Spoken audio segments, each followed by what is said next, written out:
So PB dies before Shankara, and many of the students of Wisdom's Goldenrod, which is a spiritual center founded by PB student Anthony, my teacher Anthony, many people start going to India to see Shankara.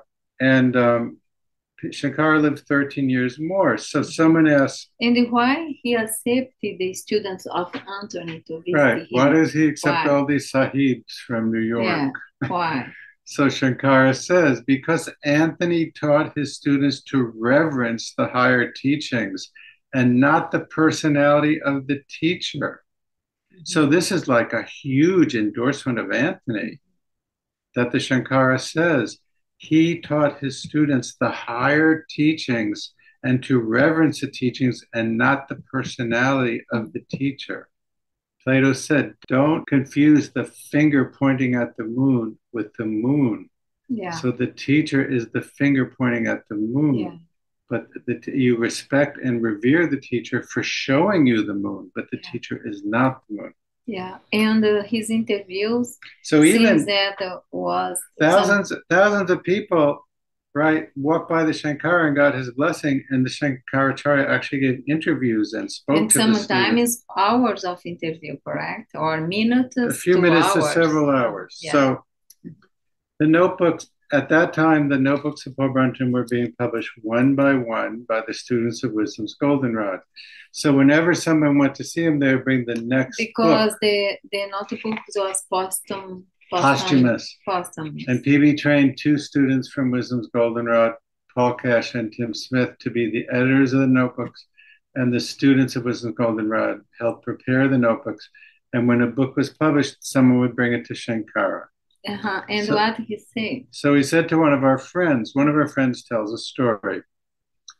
I was with the Swamiji, that's what he calls Shankara, in the back part of the Mut, the temple, where for about 40 minutes he sat reading the latest notebooks volume that I had brought him using his big flashlight. When Shankara got very old physically, his eyes became very poor. So he would sit reading with the big flashlight. So he's reading the notebooks. Mm-hmm. And then the student asked him questions. The student says, Shankara finishes reading PB, and the student says, I'd like to ask you some questions. Could I ask you a question? And the Shankara says, quote, I couldn't say it better than PB has put in these notebooks. Yeah. In other words, you don't need to ask me. You have the notebooks. We have the notebooks. Yeah. Then we have the notebooks that PB that Shankara said has it. Mm-hmm. Another student told another story. Plenty of stories about these people. Another student from the Wisdom Goldenrod also. He says, it's actually Tim Smith, who's the co-editor of the notebooks and the director of the PB archives. Tim is sitting at the Mut, and he watches Shankara having a conversation with someone who's probably in English. Shankara had given the student prayer beads called a mala, and she gave it to a guru who came to visit her in her home country. So Shankara gave her these prayer beads, and she gave it to this guru. She didn't tell Shankaracharya, but she visited him, and without her telling him, he asked her directly, why did you give away the prayer beads I gave you? So she must have been embarrassed, right? She said, I made some prayers, correct? No, Shankara tells her, why did you give it them? And he actually names the guru without knowing. He says, why did you give the prayer beads I gave you to? He says the name. Mm-hmm. He says, I put a special blessing on these prayer beads, and it was only for you. So that's another spiritual lesson. If you have a holy object, don't give it away. And by the way, you don't have to be a Hindu sage. If you study the life of Padre Pio, who is a great, unbelievable Catholic saint who PB met 3 times, Padre Pio would do the same thing. He would tell people stuff that they had never told him. So someone would go to confess. If you're Catholic, you confess. They would go to confess with Padre Pio, and they would tell him everything, and they wouldn't tell him the biggest secret of the greatest sin they had committed. When they were done, Padre Pio would say, why didn't you tell me about this? And by the way, are you going to tell me about this now? PB went to visit Padre Pio in Italy, and there was a long line of people waiting to see Padre Pio, and PB was at the end of the line. And Padre Pio left the front of the line. He walked all the way to the back to the end of the line, and he said to PB, "You are my brother." Okay. So let's say what PB... What PB concluded then for this? PB, well, before someone...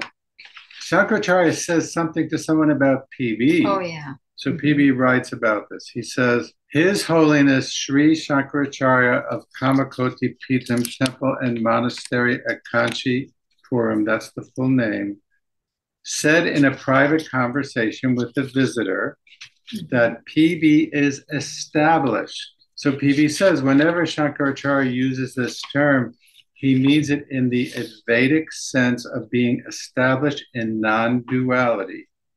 So long as there is a relation between the self and that which is not the self, that is to say, a relationship of duality, so long does illusion persist. But when this relationship is exploded by knowledge of the truth, non-duality dawns. So PB doesn't say, I'm enlightened, I'm in Sahaja Samadhi, but PB is more subtle. He says, Shankara told someone that I'm enlightened, that I'm in a non-dual state. Okay, so now we'll get to Grant's last question. What do we conclude? Yeah, how we conclude about the Shankara? We conclude by reading something from the notebooks, which Shankaracharya said has the answers. The enlightened philosopher who has no conflict with religion, so long as it retains its ethical force. When a religion is crumbling, when people reject its moral restraining power, when they refuse to accept its historical incidents and irrational dogmas as being vital to living, when in consequence they are becoming brutalized and uncontrolled, as our own epoch has painfully seen, then this religion is losing its raison d'etre, and the people among whom it held sway are in need of help.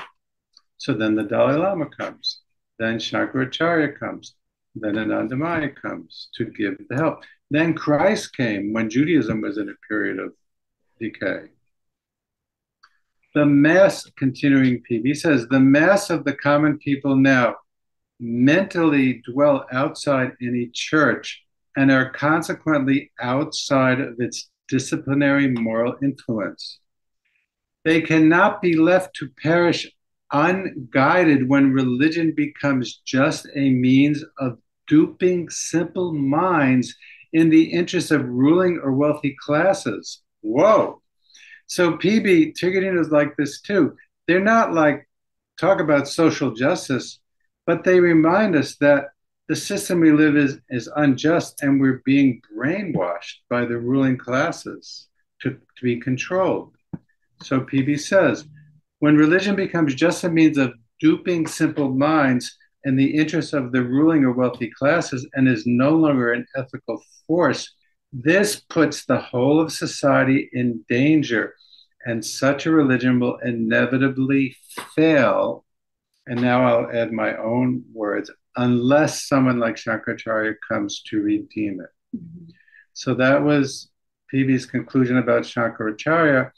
And it's very important for those of us who are interested in the philosophic path to understand correctly the relation of religion to philosophy, the need of many people for religion, and the possibility of religion and philosophy coexisting in harmony, as was the case with Christ a long time ago, Rumi, all the great saints and sages who maintain their religious duties. Well, that's our sharing for today, our partilya for today. We are next going to finally have PB meet Ramana. We have a lot to share with you that is not in Search and Secret India about PB's relationship with Ramana. And we hope that we've intrigued you sufficiently to continue on this journey with us. See you next time.